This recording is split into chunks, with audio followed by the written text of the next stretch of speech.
Back it out. Okay, here we go. Hi, everyone. Vicky Verley here, Rock and Roll Prophetess, and today we're going to look at that new moon, which is occurring on August 25th, 10:13 a.m. Eastern, but of course times will vary depending on your zone. Anyway, so this is happening at 2 degrees Virgo 19 over here. New Sun and Moon conjunct at 2 degrees Virgo 19. Yeah, so new moon, always a new beginning, and of course you want to look at, where does that fall in your chart? Where is this new beginning going to occur in your life? You know, what's going on with your life? Oh, my little deal here is blocking out the aspectarian over here. I don't know if we've ever talked about the aspectarian, For those of you that don't know what it is, it's this little grid thing over here. And it just shows all the aspects, and like, for instance, the sun, we've got sun opposed Neptune, it says, and I forget what this is called. It's making one of those odd aspects to Uranus. So according to this, the new moon is making a aspect that's opposing Neptune, which of course it is, and doing something to Uranus over here.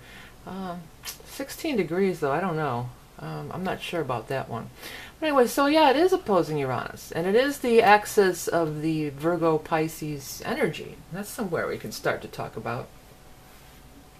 The Pisces energy is very spiritual, very in touch with the collective unconscious.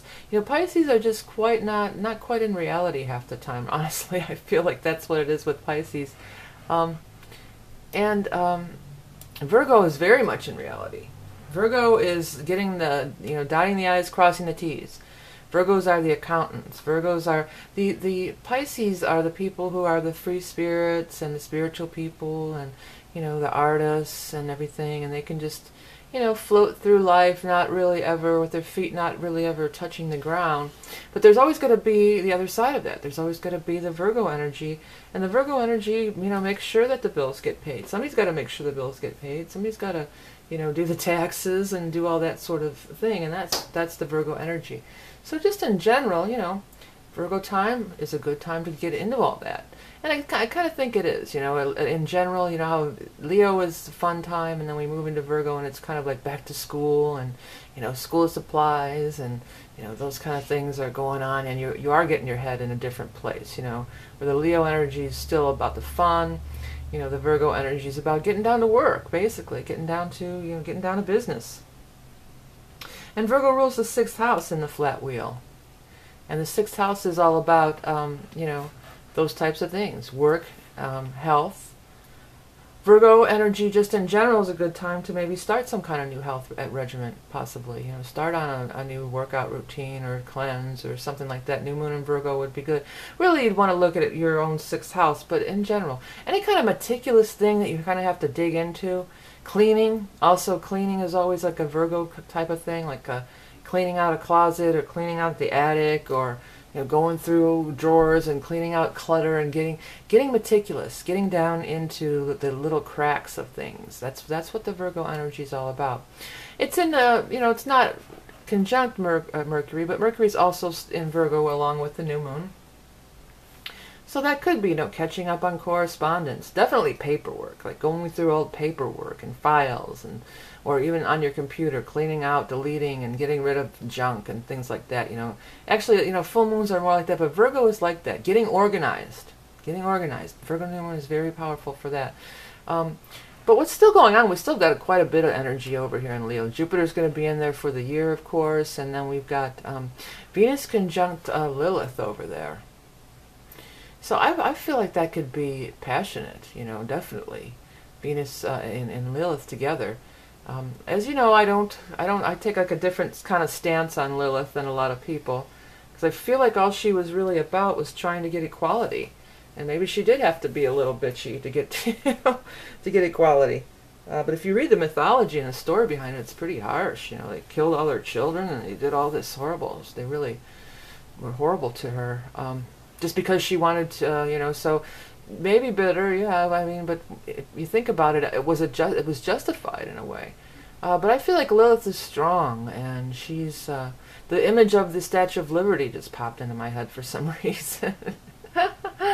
So I'm not really sure what that would mean, but it's almost like maybe doesn't the Statue of Liberty hold a torch, I don't know, that just kind of popped into my head. So she was like holding the torch, maybe lighting the trail, blazing the way for womankind, and she's with Venus, which is so much the womankind and so much the feminine, and so much with the love. Well, let's put it this way, if you're a man, or if you're looking for a female partner, let's put it that way. Sorry about Mr. Rocco's barking, but hopefully you can still hear me. I'm just going to plow through. Anyways. If you're looking for a female partner, maybe she's going to be that type of woman, Lilith. Maybe she's going to be no nonsense, no BS. Somebody who's empowered, an empowered woman. That's what I feel like a lot of what Lilith is about here. Is empowerment of women, and this was whenever, many years ago. The mythologies vary, but anyway, so maybe you'll meet somebody who's like that, a very empowered woman, a very strong woman, with this Leo energy. And if you're looking for a female partner, I mean, that was the female partner. If you are looking for a male partner, maybe you're going to be that Lilith energy. Maybe you're going to embody that Lilith energy. Maybe you, well, put it this way, you could find somebody who's very equal, somebody who likes to have fun. If you meet somebody under a Venus in Leo aspect, this would be lots of fun and laughter. But somebody who's enlightened and not like a caveman, somebody can handle Lilith energy and can handle a powerful woman and is not intimidated or not put off by it, finds it exciting and intriguing, and it's like, come on, let's go. And true partners, Leo, it's like, come on, let's go have fun. But true partnerships, not looking for somebody to be their whatever, That phrase came to mind of, that behind every great man there's a woman. So it's not looking for somebody to be behind them and help them, in their career or whatever they're trying to do, but has their own callings, their own interests, their own things going on. And together you could make a team. But so this could be happening. And, there could be things coming to the forefront regarding, women's rights and things of this nature with the Venus. And then when Jupiter, too, Jupiter's in there. I mean, it's not conjunct by any means. It's a pretty 11 degrees. But it's in there. It's in there in Leo. It's that Leo energy. And, of course, it's all still squaring Saturn and Mars, the boys' club over here. And I would say, Saturn and Mars over here, Scorpio energy, that could be like a male-dominating energy, wanting to sexualize women, wanting them to just be a pretty face and have nothing to say, that kind of old paradigm, energy here. Well, Saturn's always the old paradigm energy, but Mars is totally, sexuality. Mars square Venus could be, it's passionate. It's very passionate. So, but passion can, you can be passionate in a lot of ways. Again, as I always say, if there's Mars energy, if there's high passionate, sexual energy is the best release, sexuality. But sometimes with this, people can be very passionate about things, and this can, escalate. It can escalate, problems, escalate fighting and disagreements and things like that. And that's the nature of the square in astrology too. Conflict, friction. But as I've said before as well, squares make things happen. You can't just fly through. There has to be action for change or action to make things happen. So things are definitely happening. And Saturn versus Lilith, I mean, that's it. There's the old paradigm versus the modern woman, that's the thing that comes to mind with me. But there could be a lot of other things going on with it. But it's it's definitely combustible. Let's say that. We can say that it's combustible. And of course, all squares are not created equal. Square between Scorpio and Leo. This is some powerful stuff here. We're talking about some big time powerful energy, and also both are fixed signs. So of course, both believe that they are right. So there could be, a digging in of the heels. I'm right, and I'm going to fight. Mars has come to join in here. This is just this in its own over here. Just the Mars-Saturn conjunction in Scorpio. Well, look at the Scorpio energy. That's what comes into my mind is, I see the eagle, but then there's the three modes of Scorpio. There's the eagle who soars to the highest realms, and there's the bottom. That's the highest way you can go. Rise above, be the eagle, integrity. Scorpios have some fierce integrity. They really do. Many of them. The ones that I gravitate to do. Okay, and then there's also the other side of that. The very bottom of it is the stinging scorpion, the mean. And Scorpios can tear you a new one. They totally can. That's a part of it. And it can be like a flip of a switch. They just, I've seen Scorpios go off, and it's like you don't see it coming. It's not like we're fighting and it just escalates and all of a sudden it's like they're quiet and then they just snap and they just go off. And that's how that energy is, And that's the stinging. The other thing with the stinging Scorpio, it's a lot of times, they'll watch your back. It could be like this sly, behind the scenes things going on. You never know when it's going to happen. And they do get quiet before they sting you, a Scorpio. But it takes a lot, in most cases, to get a Scorpio to sting you, because they do have such fierce integrity and everything. But anyway, so that's that energy. And then there's the middle, the gray lizards. And then the gray lizards are just kind of wishy-washy. When I think of the gray lizard energy, I think of depression. I think of somebody who's just depressed, and the wind has gone out of their sails, that kind of vibe. But I don't feel like that's going to be the case here with Mars coming in. So if there were a gray lizard and you were sleeping and depressed, or that energy's prevailed here, Mars is going to wake it right up, okay? And so which way does it go? Do you go the way of the eagle, and you soar above to great heights, or do you go the way of the stinging Scorpio? And it's like low blows, too. That would be like, say you were in an argument. That would be like intentionally trying to hurt somebody. That's basically what it boils down to. Now, it looks like we're having there's some kind of grand trine going on here in water. And there is. And it is involving Neptune with Juno up there and Ceres over here. And maybe to some extent Vesta. Probably Vesta's in the mix, too. And Ceres and Vesta have been traveling pretty close together here lately. Excuse me, I have to get a drink of water. So, again, that's a lot about food, nurturing, trining Juno and Cancer. Again, the food nurturing vibe, and then Neptune. Psychic, spiritual, things hidden, though. Neptune is things hidden. Neptune rules the 12th house in the flat chart, so it's things from the past often. So things from the past could come back up. But here's what take Juno and Vesta out of it. Ceres and Vesta out of it. And let's just look at Juno trine Neptune for a minute. That's beauty. That's great beauty. Juno was the goddess of beauty and the queen of the goddesses and everything. And trining Neptune, that could be something of great beauty could come out of this. This could be a time of great work of art. Could be birth. Or a beautiful soul experience. It doesn't have to be visually beautiful. It could be beautiful, and especially when Neptune's involved. It doesn't have to be film. Again, I think I've brought this up before, Neptune with the film, but, it might be a good day to get some photography done, take some pretty pictures. That could be another thing. Or filming.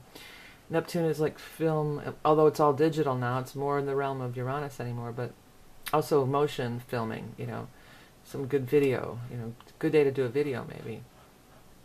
If you're on YouTube or whatever, or filming your kid or something with Cancer and that. Or if you wanted to get pictures taken professionally, this might be a good day for that. But it's a lot of feminine energy. It's a lot of, this is nurturing. Ceres and Vesta is nurturing the home, the hearth, food, the goddess of the grain here. Well, it could also be maybe a good day, a time to do, if you're into cooking, things with food, making food look pretty, So I'm getting that there's an element of this beauty, and I want to say really more the word pretty than beauty.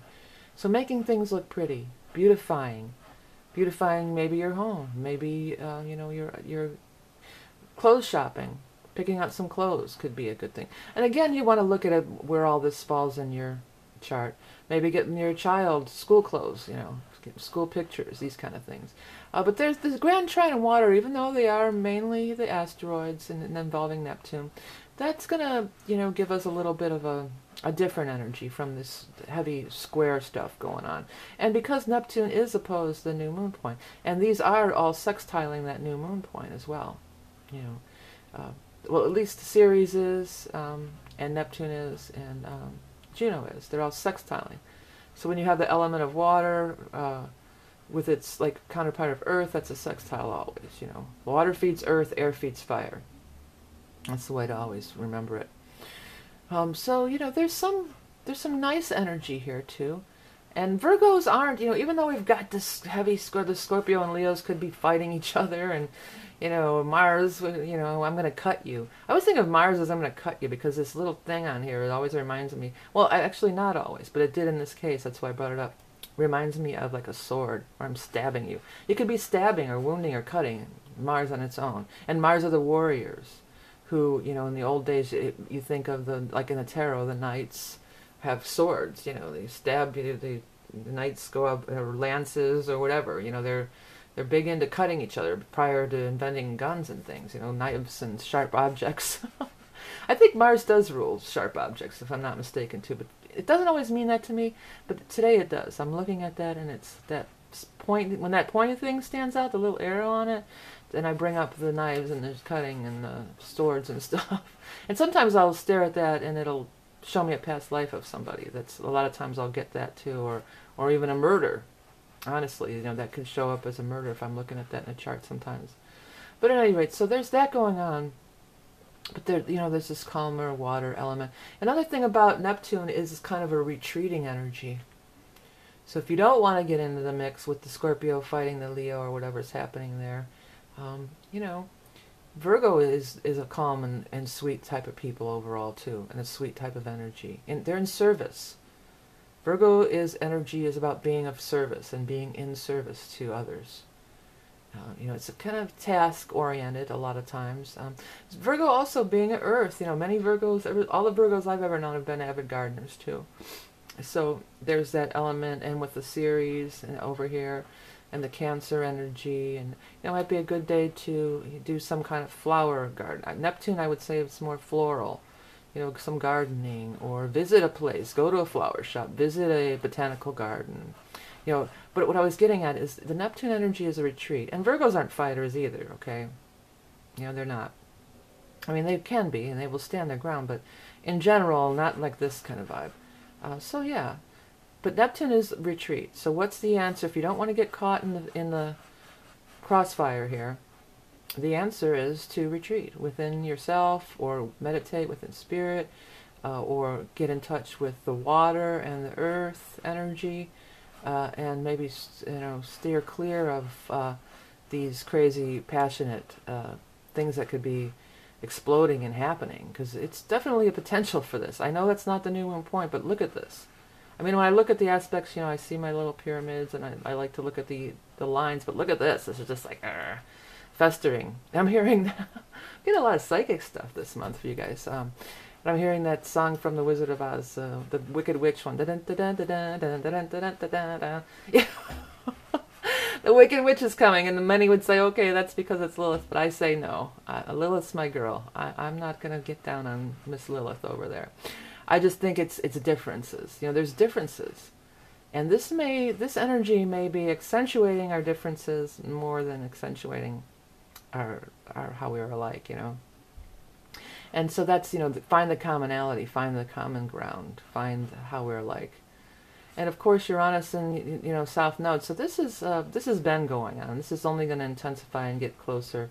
They're both retrograding now, but eventually Uranus is going to turn direct. I don't have that right in front of me, and they're going to really catch up. But this has been, and I've been finding that, and I've been finding a lot of people from my past showing up out of nowhere. Or even if I don't see them or hear from them, they'll just pop into my mind, or I'll just remember some crazy thing that happened whenever, 20 years ago or 30 years ago, or I've been noticing a lot of that. All right, well, it sounds like the dog is going off again, but before we go, I do want to, of course, talk about, when you visit my main page here, the Rock and Roll Prophetess page, I do have a couple other channels. Let's tilt this a little. There we go. I have a couple other channels over here. I've got the VV Creative Shorts, which and you can find that under over here. It says my other channels. Pretty easy. And I've got the VV Creative Shorts, which is all music. I'm a keyboard player and a songwriter. If anyone wants to record any of my songs, I'd be thrilled to hear another's interpretation of my stuff. And then, of course, the other one is the Learning Songs for Kids. Got tons of kids' songs, and also some holiday music that I wrote, and the Green Glen Gang, which I'm still working on trying to get out there. And of course, people told me they didn't realize, but yeah, the Tapestry of Life mandalas. On my main page, these big circular things up here, those are a few of the mandalas. And actually, this main one, is mine that I did for myself. That was the first one I ever did, and it's a really cool thing. And I really get into those aspect lines, in the beginning. And I just started staring at them, and I started making this art. And it's a pretty cool thing because it's all you. There's no two mandalas are going to be the same because no two birth charts are going to be the same. And it really, people say it's a little expensive, but I mean, it's a labor of love because it takes many hours to make one of these things. It's not like I just whip this out in a couple hours. We're looking at, minimum 5 hours I spend on this, and sometimes more, many times a lot more. But it's a labor of love, and I really like doing it. And as I'm making the mandalas, I'm picking up a lot of stuff, and people always say, they pick up stuff too. If you look in these little swirly lines and these little designs, you can start to see things, if you're open to it. And of course, I always, before we go, we have to talk real quickly about the book. Tarot in the Modern World. Oh, this is the front and back. Well, that's okay.